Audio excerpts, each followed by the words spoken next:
listening to the Pillinger, Miller, Tarallo PMT podcast, featuring conversations with industry leaders on today's important legal and civil defense topics, with a focus on the insurance industry.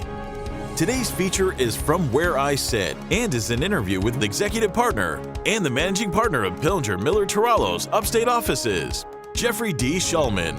Here's your host, PMT partner, Thomas Bona. Welcome. This is From Where I Sit, and we are speaking today with executive partner and the managing partner of Pillinger, Miller, Tarallo's upstate New York offices, Jeffrey D. Schulman. Jeff is highly experienced in construction, environmental, risk transfer, and trucking, among other areas. So let's get started. Welcome, Jeff. How are you today? I'm good, Tom. How are you? I'm very good, thank you. Thanks for being on our From Where I Sit. This should be a lot of fun. Now, you're the managing partner of PMT's upstate region, upstate New York offices. What offices are upstate? So we have a Syracuse office, which was the original office, and a Buffalo office as well. But we cover points east all the way to Albany and all the way up north, Malone, which is basically on the border of Canada, as well as the southern tier, the Catskills, basically everywhere that you would consider upstate, being a downstater yourself. So I see in the background that you've got a nice collection of guitars, and I know that you're an accomplished guitar player. How did your musical journey start? Very early on, I played the drums as you do, as a grade school student. And in seventh grade, the band leader said, I need a baritone horn player. I've got, 20 drummers lined up to play drums.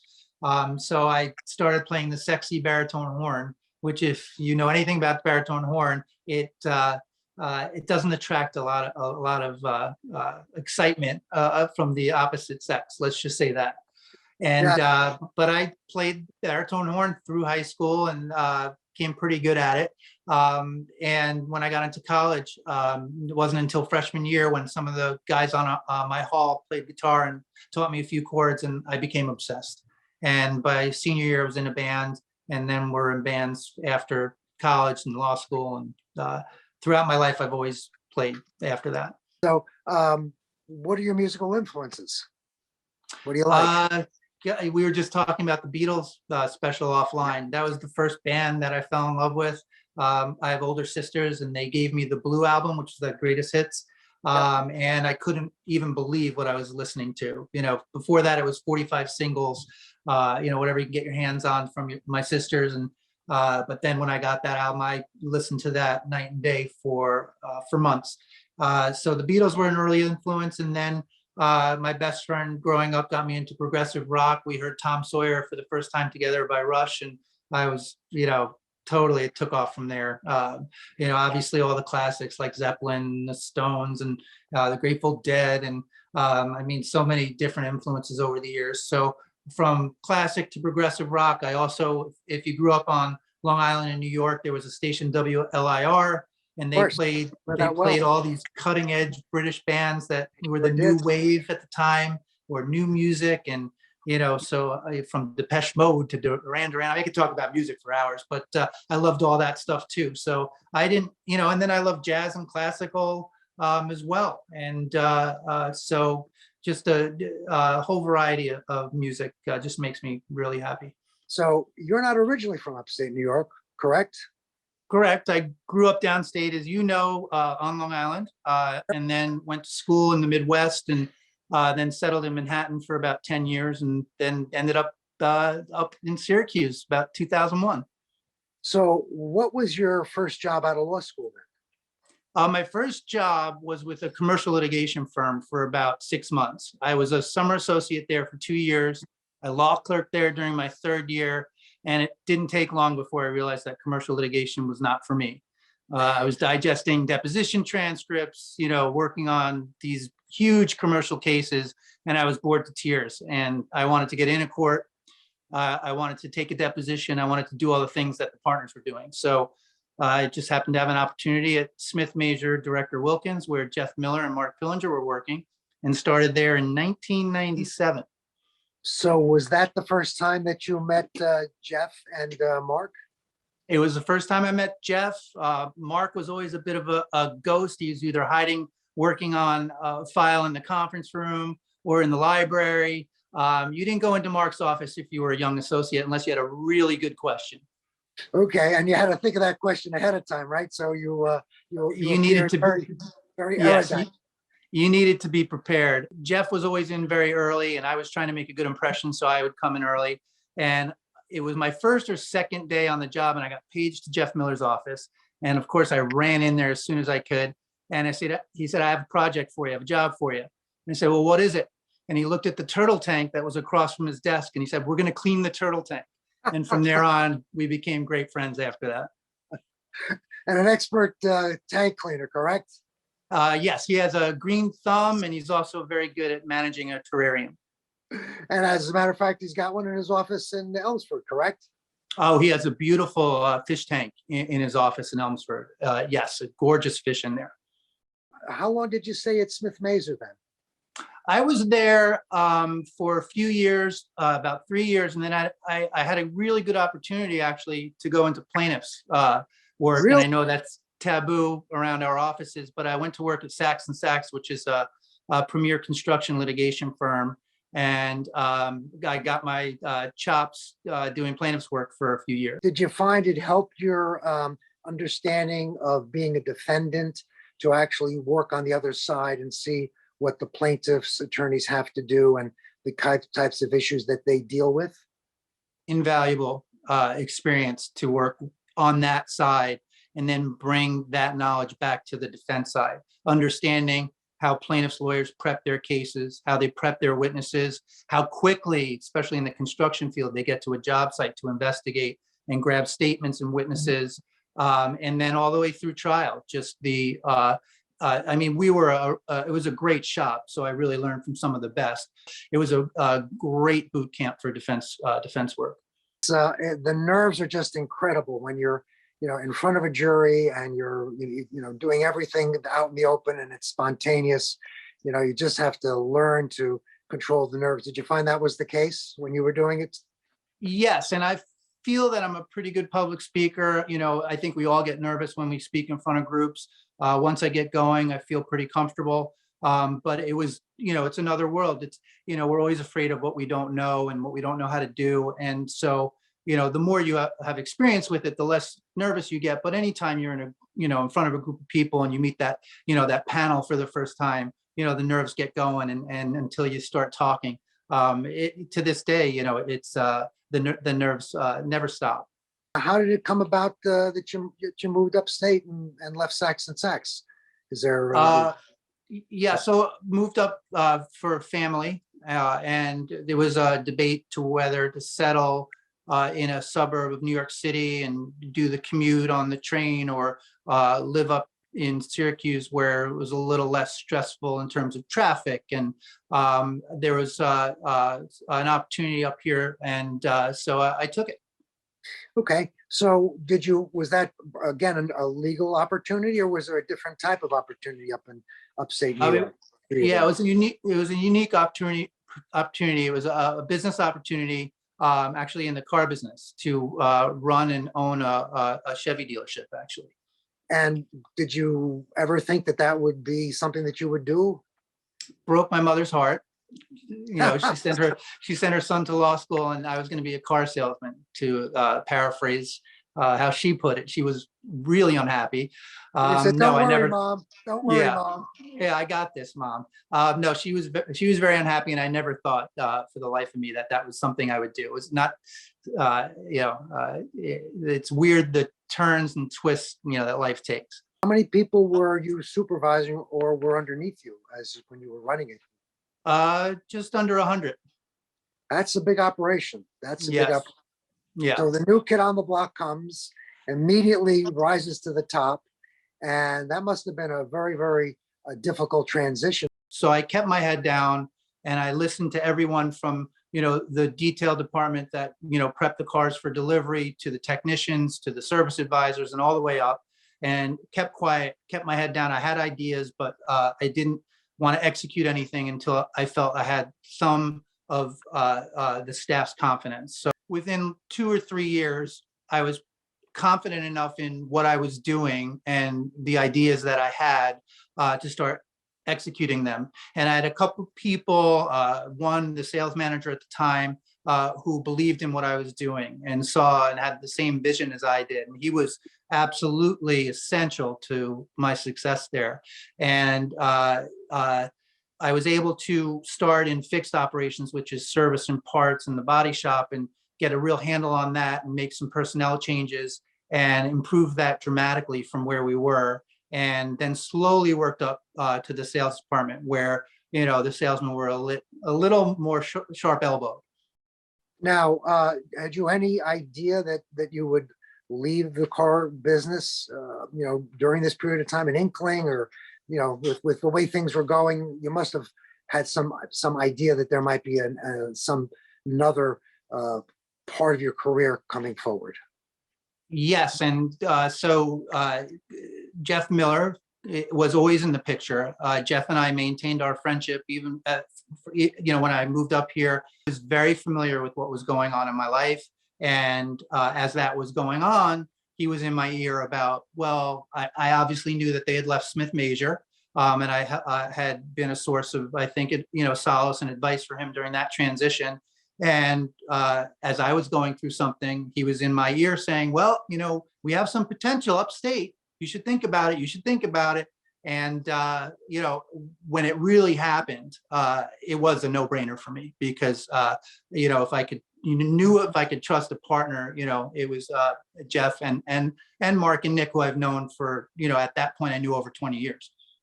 So was it an easy decision, easy transition, going from managing the car dealership back to the practice of law? No, not even close. Not even close. I went from, running a fairly decent sized business to having no idea what was going to happen. And it was a very dark time, during the transition. But I made the best of it. I didn't have any work upstate. I had 0 files.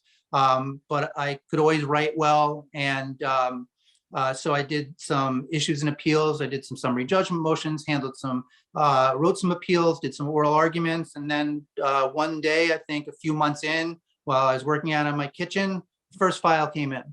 And the second one came in on the same account. And then they started to come in a little bit more, enough where I felt comfortable that we could lease some office space. So I sublet some office space, and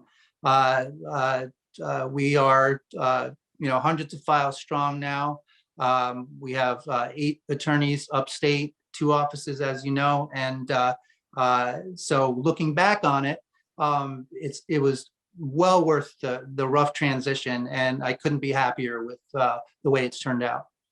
It was kind of like, when you go skiing for the first time, just try and look down at your feet. Don't look where you're going. Don't look how far you're going. Just try and focus on what's in front of you. And I guess it must have been a great relief, like a blessing, from heaven when that first file came in, correct? It was exciting. I was just so excited to have this is my own file. I get to, handle from soup to nuts, and it was exciting. Yeah, absolutely. So you actually built a firm within a firm while they were building, Jeff, Mark, and Nick were building their practice in Elmsford. You were building a practice and a firm within a firm, same firm though, in the upstate Syracuse area first, right? It's very true. At the same time, I always kept my finger on the pulse of what was going on down in Elmsford. We were very small back when I started, much different firm than we are now. And because I didn't have a ton of files that were upstate files, I traveled quite a bit to Westchester. I opened, Jeff Miller tell you, I probably opened 90%. I don't know about 90, but I opened every file that Mark Pillinger didn't open. Let's just say that, back in the day. So I got at least, a hand on what was going on downstate, and, where I could lend advice or counsel on business, ideas. Because of my business experience, I gave it. But yes, absolutely focused on making sure upstate was successful. How many attorneys were at PMT when you first started? Maybe 10, couple handful. We had a small office across the street from where the offices are now. Some of the people are still there. Leslie Abley, Neil Valou are still there, and still great assets to the firm. Some have gone, but it was exciting back then too. We had tons of different work. Mark was very busy with the World Trade Center cases, and we were all trying to build the practice to what we see today. And we're very grateful and, happy to have people like you, Tom, that came aboard and joined us and made it even more fun to come to work every day. Well, thanks. That's nice. Nice, kind words. I appreciate that. Customer satisfaction is job one, right? In the car business, as well as in our business. Absolutely. Absolutely. And one of the things that I learned early on in the service business that I applied to the legal business is to underpromise and overdeliver. Because when you make a promise, the worst thing that you can do is fail to keep it, to fail to honor that promise. And when I say underpromise, I don't mean a less high quality work product. I think we have to provide high quality, because if we don't, our competitors will. So that being said, that's a given. But what I mean is, if you can't get a report out tomorrow, then don't tell your client that I'll send you the report tomorrow. Much better to tell your adjuster, hey, we're going to get the report out Friday. The adjuster will check their diary for Friday, or we can get it out Monday. And then, you know what? Get it out tomorrow. Impress the client that you got it out early. And I teach that all the time. How has it been to watch PMT grow from a handful of people? And you've been at the firm, what, 12 years now? Yeah, 13 years. Yeah, I think. Yeah. Right. So 13 years growing from a handful of people to I would say, a regional law firm with just about 100 lawyers in 10 offices in New York, New Jersey, Pennsylvania, and Connecticut. Well, it's very exciting. I'm very proud of where we are right now. Very happy with the people that have joined the firm. As you know, Tom, you being one of them. We've really been able to, as we've grown, recruit some fantastic talent. And from your group, Tom, to Scott Miller, who runs our New York City group and does a lot of the same type of litigation that I do. Neil Sambursky, who runs our Garden City office, who is just a fabulous lawyer and great coverage guy, and just a good person, and his team, all the way down to Philly. Pete Dunn's group down there. It's very exciting, and I feel like the sky's the limit with the talent we have. I mean, and look at this, and I'll share it with whoever might be listening or watching. We had 3 jury trials in the past, the fourth quarter of 2021. We had 3 defense verdicts. I mean, that is some crazy good talent. I mean, that is fantastic. So, hats off to the trial team at our firm. And, that's just, I think, fantastic. So, yeah, I'm thrilled about the team we have. Yeah, I think one of the hallmarks of PMT that I have seen is great people, great lawyers, and there's a great vibe. It's just a feeling when you get it there that it's just there's just something going on here. This is a place you really want to be. It's really a terrific collection of people, attorneys, secretaries, paralegals, and you and Jeff and Mark and Nick are to be complimented, because you've given the place enough space to breathe and not put a heavy-handed type of management on it where people would feel that they can't express themselves or come forward with an idea. I know that you encourage people to come forward with ideas if it can help, right? Oh, for sure. We, obviously COVID's been difficult in terms of getting together and meeting and in being in person to collaborate, but we always welcome, new ideas, whether as you're doing a lot of great marketing things, whether there are ways to improve compliance, whether there are ways to improve how a file is handled or how we teach and mentor. We're constantly not only, thinking about ideas on the executive team, but listening to ideas from, everyone at the firm. And, we had a lunch with the law interns not too long ago, a couple months ago, and it was great to hear their ideas and their insight, coming from a different generation and what their, hopes and aspirations are. So that's a huge management lesson, is having, your ears open. You have obviously two ears and one mouth, and, you should be listening a lot more than talking. What area of the law do you enjoy practicing most? I always gravitate toward the construction end. I always liked it, maybe because, when I came from Sachs and Sachs, I really got to work with the construction workers themselves and get to know them really well. And we were working with a lot of iron workers who would, truly perform amazing work, work on the Verrazano Bridge at an unbelievable height, hundreds of feet, above the water. I have a lot of respect for that field, both engineering and construction. So I enjoy very much defending those who are in that business, the real estate developers who take the risk to see a vision and carry it through, and the construction contractors who execute that vision. I was just on the phone with a new client today on a new case, and it's fun to learn about their business, what they do, and I love that area of work. But I also, I love the restaurant business. That's fun. We do a lot of dram shop and a restaurant defense work, and that's a fun area of work. And the environmental is very challenging and very interesting. You work with some really exceptional people when you get involved on an environmental case. The experts are absolutely amazing in what they do. So I have to ask, Fender man or a Gibson man, or both? Both, actually. It depends what I'm playing. You could see Fenders behind me. I think I have two guitars that are go-to. It's the red Strat behind me here for that twangy sound, when you need it. And then I have a Gibson Les Paul that I love to play when I need a little bit, heavier of a sound, and or if I know I've got some good leads to play. Excellent. So would it be a Marshall person or a Fender person, or use one and sometimes the other one, or what are your amplifier preferences? So I let go a 65 twin reverb, which is a Fender amp that I loved. And I'm so, to this day, I'm so sad that I got rid of it. The cleanest cleans ever on an amp. So sad I got rid of that, but I have a junior Fender, which I use in the house because it's, nice size.